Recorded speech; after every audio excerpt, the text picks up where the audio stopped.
Ok, pessoal, então nós estamos aqui na aula 9 de Concreto Armado 2 e nessa aula de hoje nós vamos começar a estudar assuntos relacionados a pilares, tá?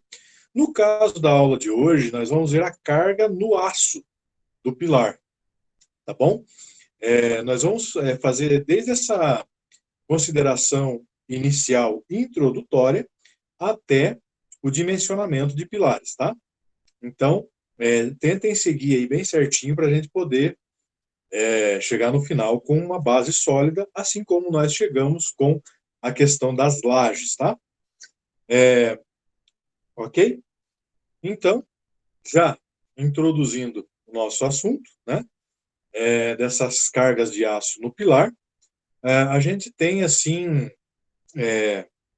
um conceito geral, né, de que quando a gente tem o concreto armado, né, a, a, principalmente nas vigas do concreto armado, né, nós temos uma divisão de funções entre o aço e o concreto, né?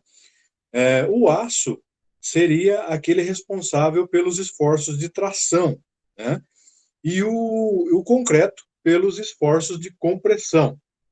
Eu pergunto para vocês, isso está errado? Não, isso não está errado, isso está correto.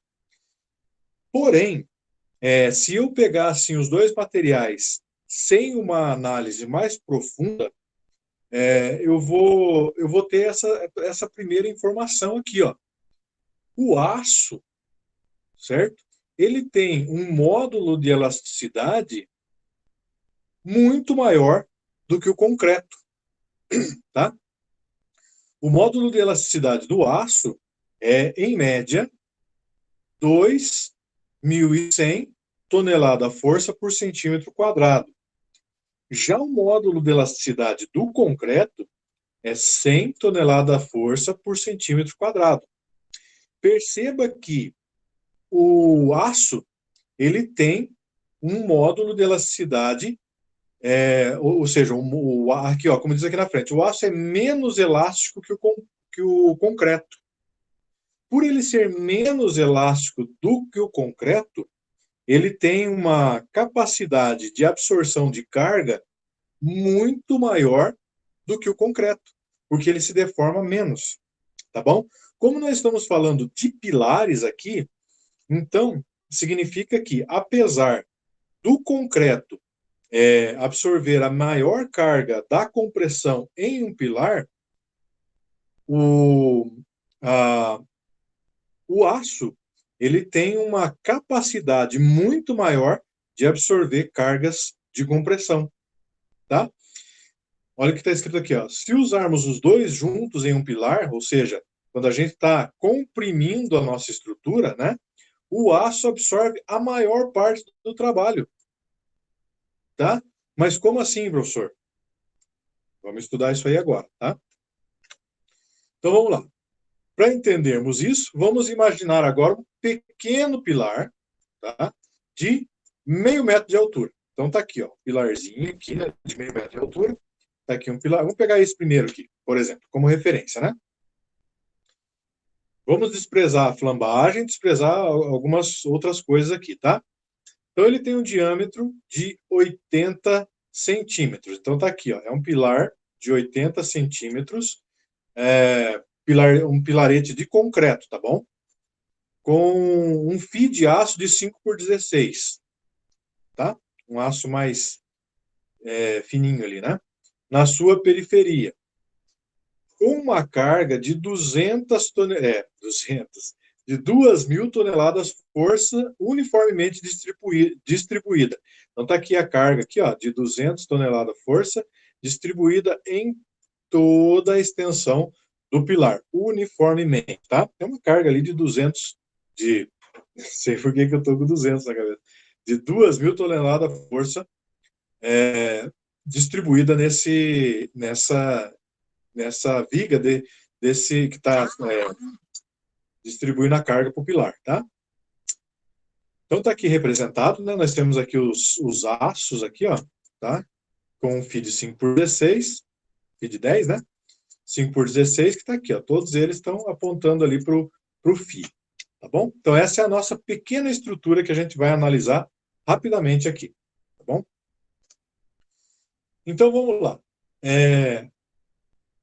O peso, no caso, 200 toneladas, 2.000 toneladas força, né? Ele deverá ser suportado por duas reações. Quem que vai suportar essas reações? O concreto, que nós chamamos de F1, e o aço, que nós vamos chamar de F2, tá? A força 1 é a do concreto e a força 2 do aço. Ou seja, se eu somar F1 mais F2, ele tem que dar pelo menos não, tem que dar 2.000 toneladas força. Por quê? Porque é o princípio da ação e reação. São aquelas reações de apoio, né, que a gente faz. Se está descendo 2.000 toneladas força, tem que estar subindo 2.000 toneladas força como reação de apoio, né? Essa estrutura de concreto armado deverá ser comprimida. Óbvio, né?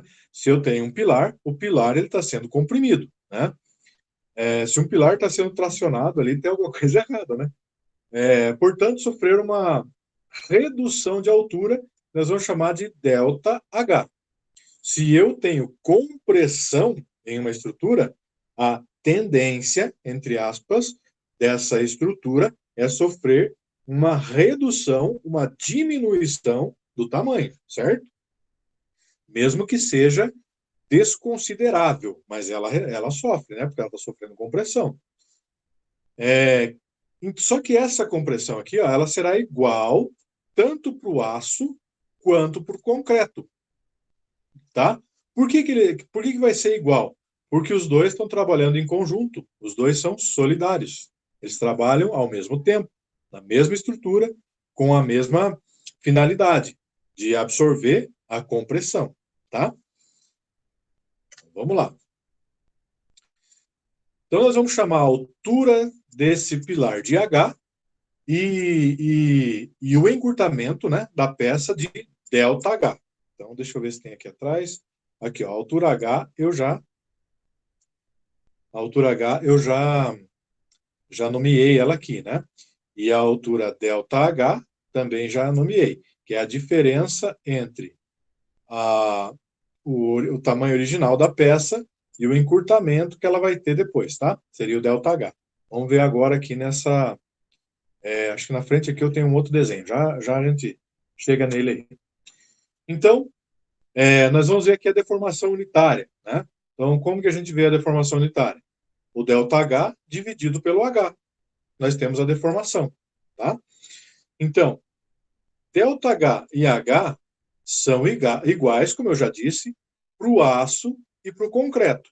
Ou seja, opa, fiquei bem em cima, deixa eu apagar aqui.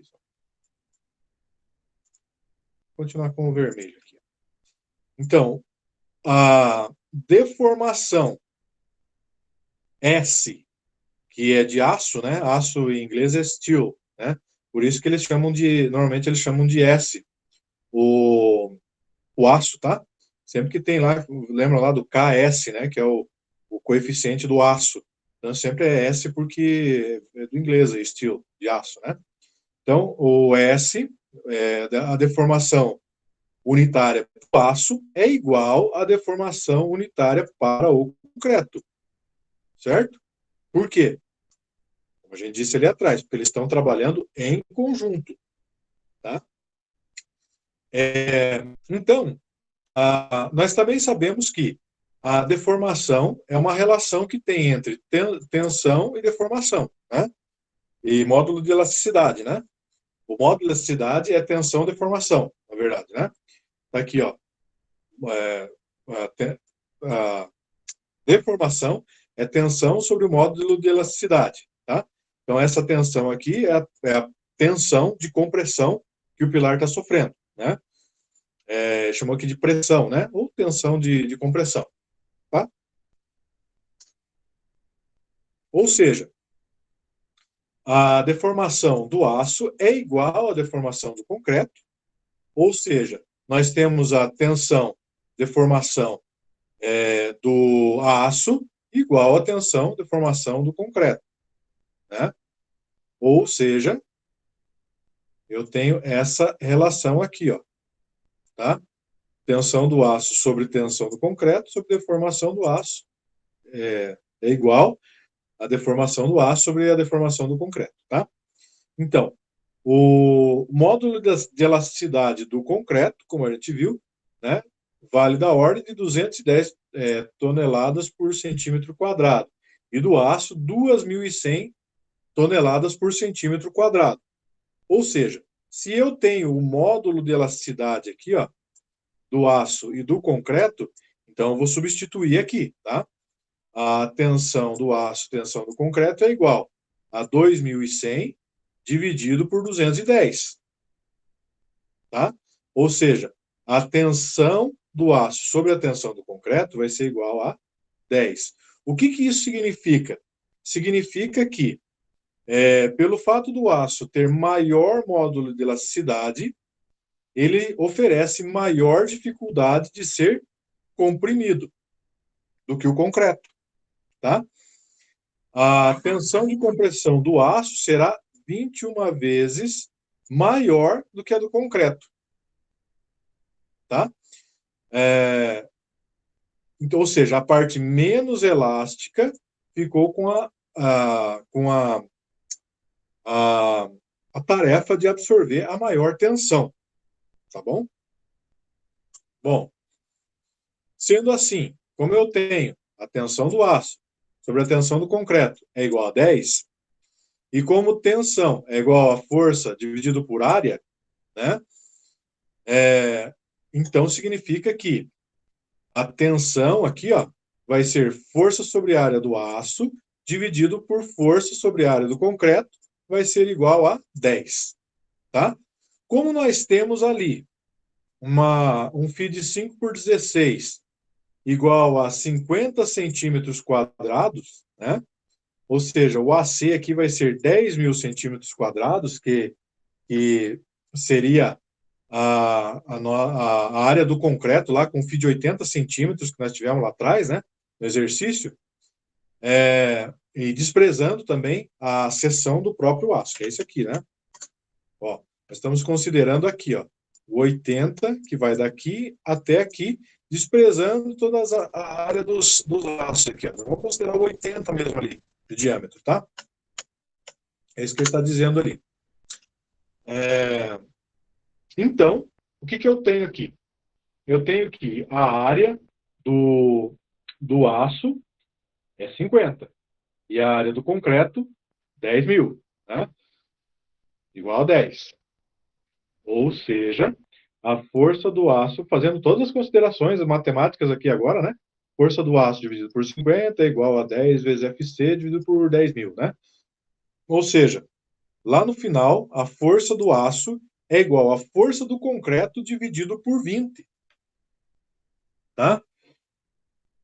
O que isso significa? Significa que a carga que o aço está absorvendo é muito maior que a carga que o concreto absorve, mesmo nesse pilarete nosso lá. Tá? E nós temos ali, ó, módulo de elasticidade do aço, módulo de elasticidade do concreto, tensão do aço e tensão do concreto, né? Com aquelas nomenclaturas ali. Bom, ou seja, a força que age na área do aço é aproximadamente 1/10 da força que age no concreto. Então, aqui nós temos uma outra consideração, né, continuando essa nossa análise da comparação entre aço e concreto no concreto armado, que é essa aqui, ó. A força do aço mais a força do concreto é igual a 2.000 toneladas força, né? Eu sei ali que a força do concreto dividido por 20 mais a força do aço vai ter que dar o 2.000, né? Certo? Então, fazendo todas as considerações matemáticas aqui, ó, eu acho a força do concreto como sendo 1.904 toneladas força. Isso fazendo toda a consideração matemática. Já pulei ali tudo o meião ali, que é só passar para lá, passar para cá, multiplicar, dividir e tudo mais, né? Como a força do aço mais a força do concreto dá 2.000 toneladas força, Então, isso significa que a força do aço é igual a 2.000 menos 1.904, que é a força que o concreto está absorvendo. Ou seja, a carga que o aço absorve é 96 toneladas força. Tá? Então, a tensão no aço é igual a 1.920 quilogramas força por centímetro quadrado, e a tensão do concreto, 190 kg força por centímetro quadrado. Tá? Por quê? Porque se o aço, que nós achamos aqui uma força nele, né, de 96 toneladas força, pelos 50 centímetros quadrados de área que ele tem, né, deu 1.920. E o concreto, que tem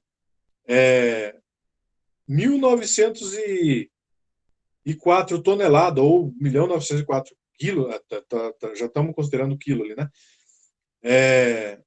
Dividido por 10.000, que é a área dele, né? A área do concreto, então nós achamos 190 kg força por centímetro quadrado. Ou seja, mesmo o aço absorvendo ali, ele tendo uma seção Maia. Por que o aço, no caso ali, ele absorve a maior, o concreto, ele absorve a maior carga?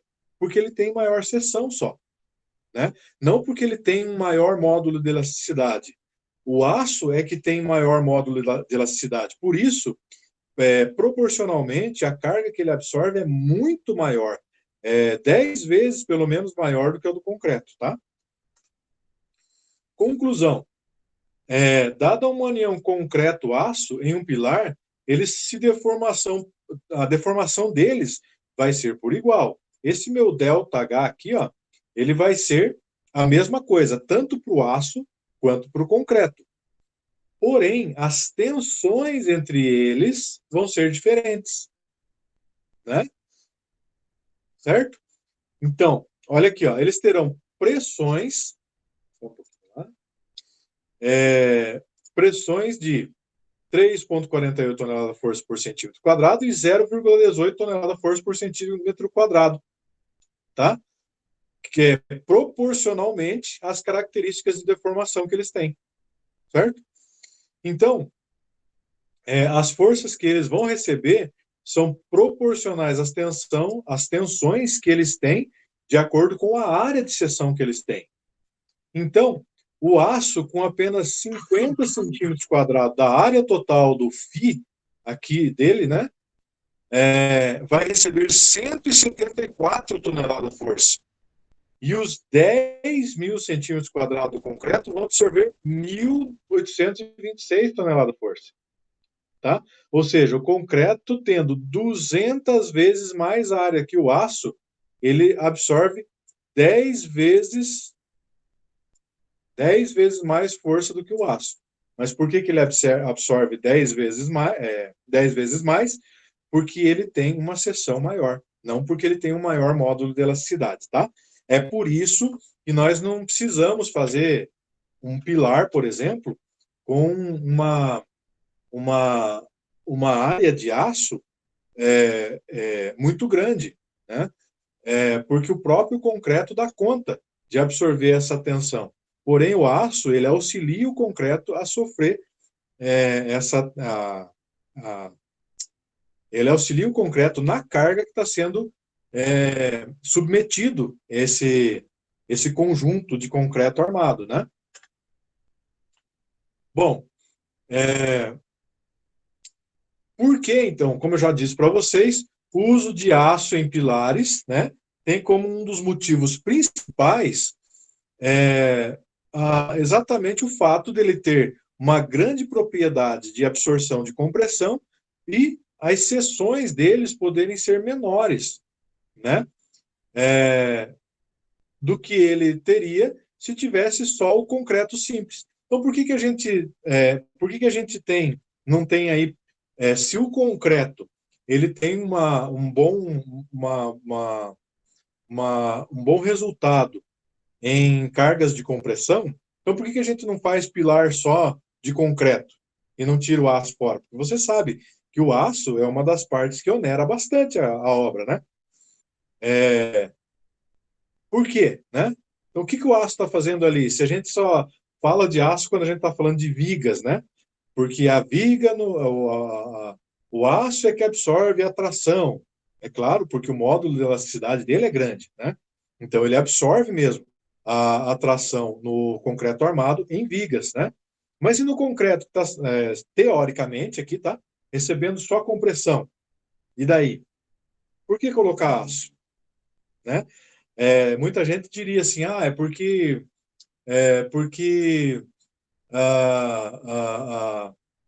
para fazer com que molde o concreto. Nada a ver, né? O concreto se moldaria ali sem o aço, tranquilamente. Só que não é permitido, por norma, fazer um concreto armado sem aço. Por quê? Porque você diminui a seção do concreto, porque o aço também absorve a compressão, né? E, e também porque se de repente, por algum motivo, você tiver uma carga de tração no pilar, né? Quem vai absorver essa tração é justamente o aço, né? São situações assim muito pontuais, né? Para acontecer isso em pilares, tá? Quanto mais se põe o aço, mais tensão e mais força de compressão ele absorve, tá? Quanto maior a seção do aço, mais ele vai absorver para ele a compressão, deixando menos carga para o concreto, reduzindo, portanto, a seção em relação ao que seria se não houvesse o aço. Então, o conjunto dos dois eles estão trabalhando por igual, né? No concreto armado, tá? Então, se eu não tivesse o aço, a minha seção, né, do concreto aumentaria, tá? É claro, como eu disse para vocês, não é possível fazer isso, né? Não, não pode. Mas o aço ele ajuda a deixar o meu pilar mais esbelto, tá? Conclusão: ao se comprimir uma peça de concreto armado, a peça se encurtará, entre aspas aqui, né? Se encurtará por igual, delta H, tá? Muito bem. É, Deixa eu ver aqui. Mais as tensões no concreto são muito menores do que a tensão no aço, devido ao fato do aço opor muito maior dificuldade de se encurtar do que o concreto, devido ao modo da elasticidade do aço ser maior do que o do concreto. Então, aqui já é mais do mesmo que eu já falei para vocês, né? Então, aqui está o aço e o concreto, né? O concreto tem toda essa área de seção aqui, né? A seção a gente estaria vendo desse lado aqui, né? O olho tinha que estar aqui, ó. Tem que estar aqui para ver a seção dele, né? Mas aqui a gente está vendo um corte, né? Da, do pilar. E aqui nós temos o H, que seria a extensão dele em repouso, e a partir da carga, nós temos aqui a diferença entre o H e o comprimento, o tamanho inicial e o tamanho final, que seria esse delta H aqui, né, da peça comprimida. Então, isso aqui a gente já comentou lá atrás.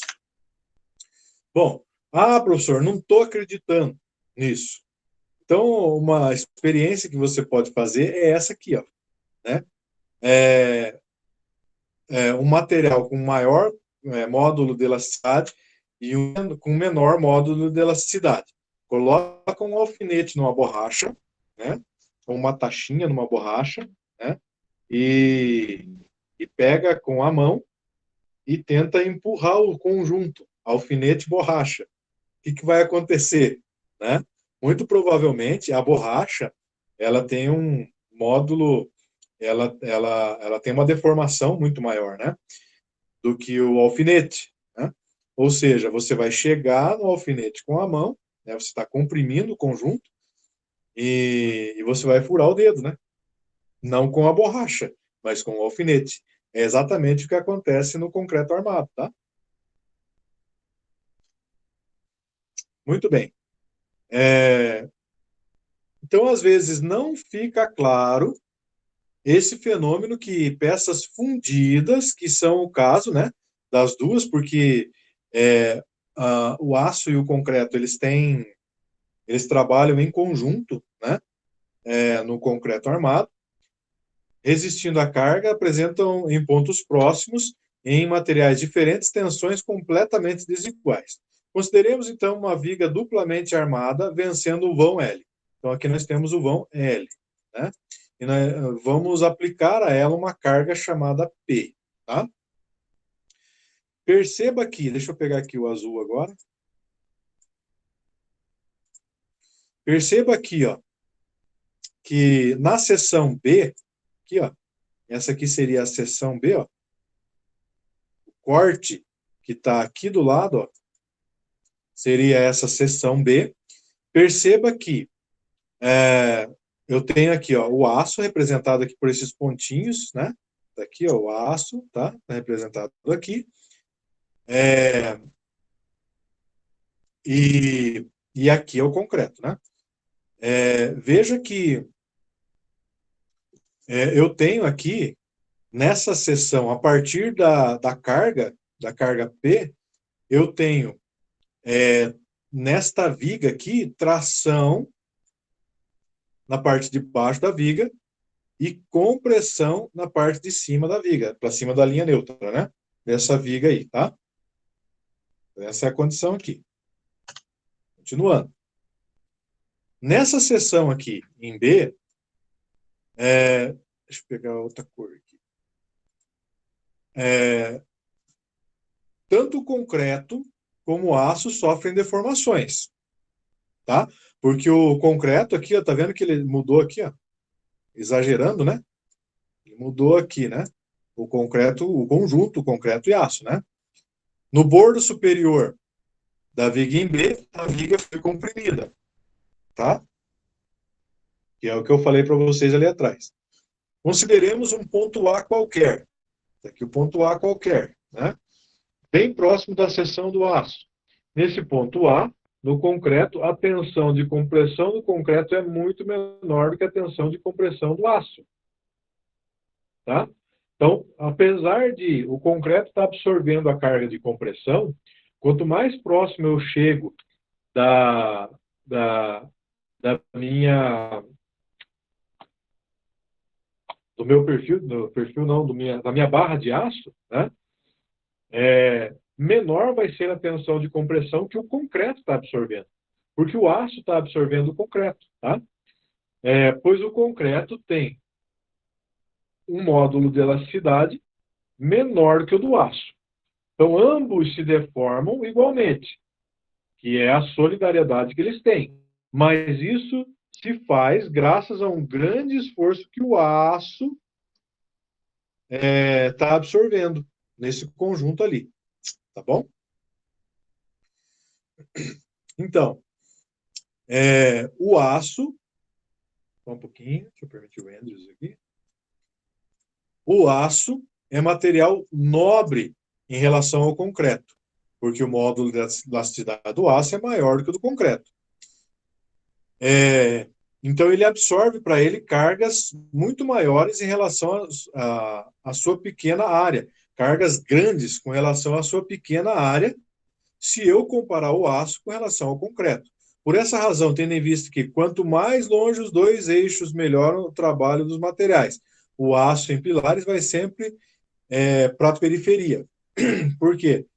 Porque quanto mais na periferia... Quanto mais próximo à borda, né, do conjunto, maior as chances dele absorver uma carga maior. E menor vai ser a seção do pilar ou da viga que você vai ter. Por isso é que a gente tem que fazer esse cálculo de dimensionamento, tanto de pilares quanto de vigas, para a gente dimensionar a seção de aço, porque ele vai ser o material, como disse aqui no slide, o material nobre do conjunto, tá? E se eu for parar para pensar também, né? o aço ele agrega um valor bem grande com relação ao conjunto, né? Então, quando eu superdimensiono uma, uma estrutura de concreto armado, eu vou estar superdimensionando o valor, né, da minha obra. Se eu estiver superdimensionando o aço, eu vou estar superdimensionando o valor e eu posso tornar até uma situação inviável com relação ao custo de uma obra. Tá? Então, aqui são só dois exemplos, né? Subiu meu mouse. Ah, tá aqui. Dois exemplos aqui de conjuntos, né? De seção transversal de pilares. Aqui nós temos um pilar com seção retangular e um pilar com seção circular, né? Diametral. Tá bom? Muito bem. Deixa eu voltar aqui para mim.